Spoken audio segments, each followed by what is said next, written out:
Welcome to the Free from Wall Street podcast, where we share how we have done over $200 million in real estate deals to create, preserve, and pass on generational wealth without the roller coaster ride of the stock market. If you're ready to start investing with purpose, visit freefromwallstreet.com. But for now, let's dive into this episode.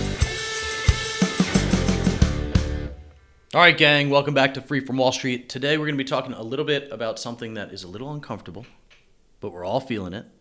And it was spurred by an article that I read in the Wall Street Journal called The Bitter Fruit of Inflation by Arthur Laffer and Stephen Moore. This guy just got released 2 days ago. Important article, I think, and we don't do this a lot, but we're going to be talking a little bit. It's an opinion piece, right? There's a lot of good facts surrounding this, and I think that it's important to understand where we are in market cycles and how policy is going to affect the economy.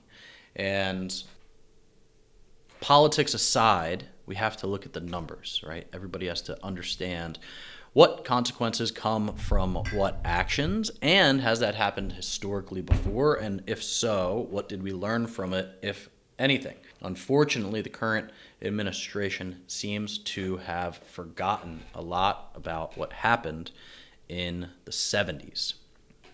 So we're talking, it's May 3rd, 2022. Inflation is at the highest rate in 40 years, 8.5%.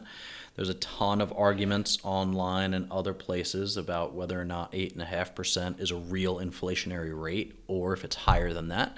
I just went to go fill up my pickup truck, and that, and seemingly innocuous, benign kind of single point is, my guess is up 40%. So, is 8.5% real? And if so, in what categories, in what sectors? And it's the highest that it's been in 40 years. The point that we want to talk about today is that some people have learned the lessons from the last bout of inflation, how it started, the economic wreckage that it ensued, and then also how we got out of it. But there's also some that are saying that, inflation is normal. It's good for consumer price indexes. It means that demand is up. So let's dig into it. And I'm taking a lot of information from Mr. Laffer from this article, and I'll post the article in the notes here so that you can go back and kind of read it yourself. But I'm going to hit a lot of the tops of the waves from it. So he's talking about 1974. It was the longest stretch of inflation, right? 74 to 80, mid 80s. Interest rates also were spiking during that time, so it's not the same, right? There are some similarities, and what I like in the article that he always talks about is that, it's not going to be necessarily apples to apples, but there are some things that I think are important. And one of the guys who wrote this article wrote an article in 1974. Mr. Laffer himself wrote The Bitter Fruits of Devaluation, and there's a link to that article there. And obviously inflation is a form of currency devaluation. So we're talking about the Nixon administration. This doesn't necessarily relate to today's topic, or today's time frames, but so they mistakenly had the belief that a cheaper dollar would spur growth, so they reduced the value. They intentionally devalued the dollar, and they reduced the trade deficit. The people that really suffered the most here are the middle class. They're hit by rising prices. Between 72 and 81 under Nixon, Ford, and Carter, hourly earnings went up roughly 70%, from $4 to $7. Sounds familiar, right? Now we're beating the $15 an hour drum, and regardless of how you view that politically and life wages and things, there is a increase in wages that has been going on across the country, which it's, in comparison, this was a 70% gain. But when you accounted for inflation, workers were actually losing money because the purchasing power of those wages fell by 12%. So even with that 70% gain, the power of where those wages could purchase fell by 12%. Because of that, Ford and Carter were removed from office. And again, regardless of where you sit politically, I've been having the conversation with a lot of our friends that it doesn't matter what the current administration is being blamed for or what they actually did to help us get into this situation, if anything.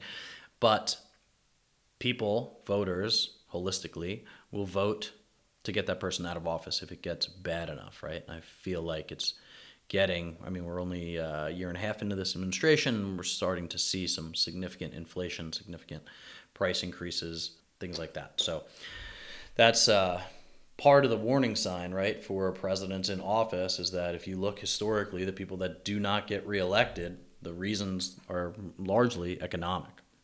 So today, our wages are up about 5.6%. Consumer prices are up 8.5%. So that also means that even with wage increases, we're losing money based on inflation. So I remember in COVID, right, they started talking about with all the supply chain issues and that it's a temporary fix. And I believe they said inflation was transitory is the meme that's been going around.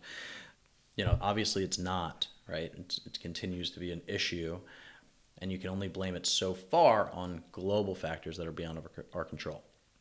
So then he switches in the article and he starts talking about, well, what about the wealth of Americans, right? What about the stock market? What about their retirement plans? What about their 401ks, things like that? And again, in 1974, he warned about a bear market that would come on the backside of this price increase and devaluation. And he nailed it, right? If you look at what he said would happen and then what happened, as they have a chart here that shows the Dow Jones climbing over 1,000 in the mid 60s and then bottomed out at 777, right? A loss of 33% in the summer of 1982, a 22% reduction in values in total nominal terms.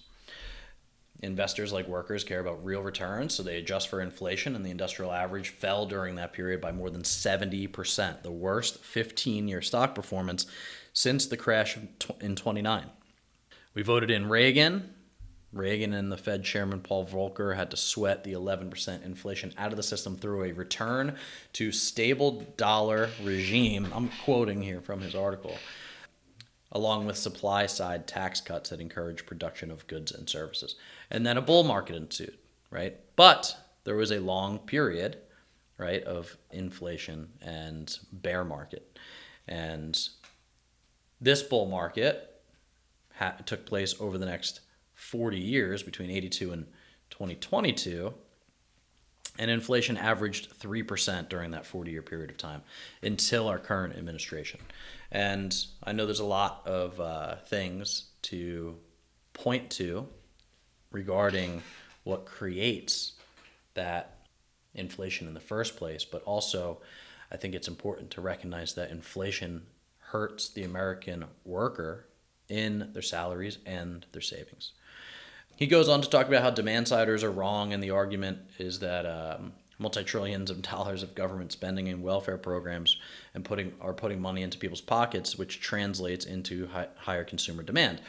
But it just doesn't pan out that way. We've been giving and printing away money for a while through this COVID process, and it still hasn't helped inflation because people are not just demand-sided, right? So in 1970, the collapse of the worker incomes and stock market wasn't due only to inflation. It was also an era of increasing regulation, vast expansion on the welfare state, wage and price controls, which made inflation worse, rising global tariffs, and because capital gains isn't indexed for inflation, many shareholders were paying an inflationary gain of almost 100%. So, as we look at there's two tax bills, right? There's a budget and a Build Back America bill still in front of Congress. Right now they're requesting $2.5 trillion in just tax increases, including a tax of trillions of dollars of unrealized capital gains. Well, you start taxing unrealized capital gains, you're going to put an even bigger squeeze on that inflationary market. And, that's going to hurt the American family, I think. They're still peddling a $5 trillion Build Back Better bill. So if you allow those two bills to get passed, the budget and then the $5 trillion bill, what does that mean for inflation? So great article. How does that relate to kind of market cycles and real estate and recessions and bear markets and things like that? One, it's just that, policy helps create bear and bull markets. And I think it's interesting that you can kind of see exactly where these bull and bear markets start over time. And, every business cycle is unique, of course, and he mentions that comparing one era to another often yields incorrect conclusions. But the policy needs to get reversed in this particular case. This is what Lafferty is saying. Otherwise, it will metastasize into a lot of inflation, right? And that's probably not good for investors in the stock market. It's probably not good for the American family in terms of bear markets and inflationary seasons. So why are we bringing this stuff up? I mean, for us, this is a really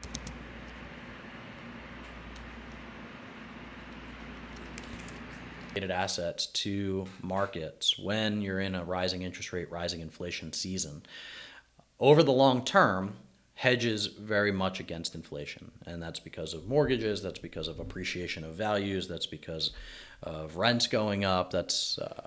So anyway, as a portion of your portfolio, and I'm not a financial advisor, you can talk to somebody on our team that is, but it's important to have non-correlated assets like we do in our portfolios so that as the foundations get a little shaky, you don't have all your eggs in that shaky basket. So thanks for listening to the Free from Wall Street podcast. We'll check you next time. Thanks for listening to the Free from Wall Street podcast. If you like what you hear, leave us a rating and review and let us know what you think.